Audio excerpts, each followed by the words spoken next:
Hey, please introduce yourself. Good morning, ma'am. I'm Leia Tronsal. I'm 35 years old.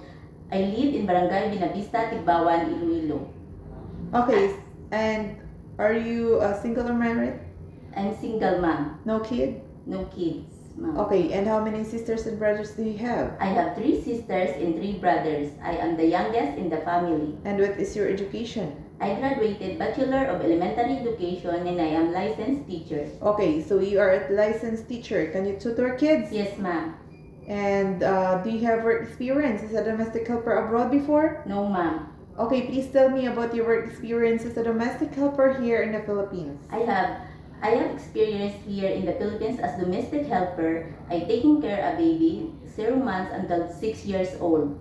Okay, so how long did you work as a domestic helper here in the Philippines? I work 6 years, ma'am. Okay, 6 years. And what are your other household chores?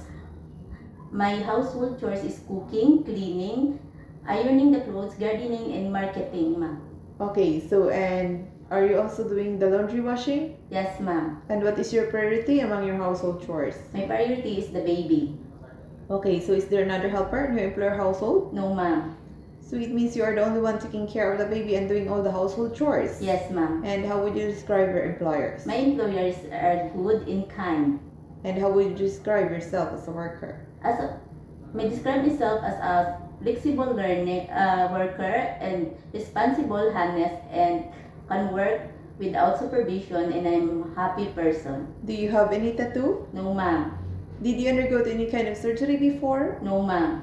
Why do you want to work abroad? I want to work abroad to support my family in terms of financial. Are you scared of dogs and cats? No, ma'am. Are you willing to take care of a baby in Hong Kong? Yes, ma'am. Then what will you do if the baby did not stop crying? I will check if the baby is sick, and if the baby is sick, I will inform my employer. And what will you do if the children is naughty or will not listen to you? I will talk to them nicely and calmly, and I will more patient to them. Okay, so and can you sing a nursery song for kids or Yes. baby? Yes, ma'am. Okay, so please give me example.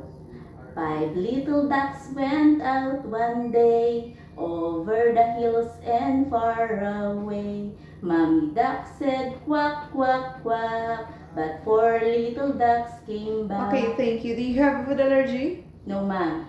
And are you willing to share room with the kids or elder in Hong Kong? Yes, ma'am. Then are you okay if your day off is not Saturday or Sunday? Yes, ma'am. Would you accept no day off but instead to be paid by your employer? Yes, ma'am.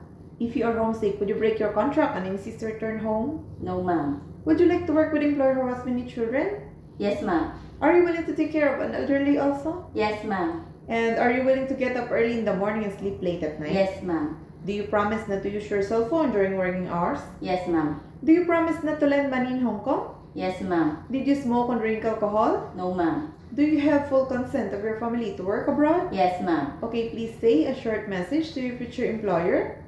Good morning, sir. Good morning, ma'am. If you select me as your domestic helper, I will promise to finish my contract and I extend if you need it. I am honest person, trustworthy, and Okay, so could you promise to your future employer that you will love their children like your own child or Yes. like your own family? yes, ma'am. And could you promise to serve your family with all your heart?